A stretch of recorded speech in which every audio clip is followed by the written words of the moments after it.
Ito na mga kalapatids, magpapatuka na nga tayo ng ating mga plier. So ito, plier mix lang to mga kalapatids na may halong konting mani, konting sap, konting sunflower, konting munggo, no? Ayan, tapos sinaluan ko lang ng probiotic at ng powder natin na spirulina, no? Ayan, pero meron dyan sa basket natin na sunflower, ng moringa powder and oregano powder. So ito, magpatuka na nga tayo, pababain na natin sila.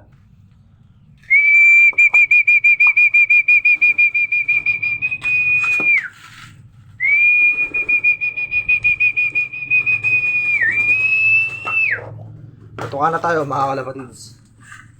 Ayan, so kailangan nang bumaba ng mga to para makatuka sila lahat. Ay, aray. Aray yung pa kami.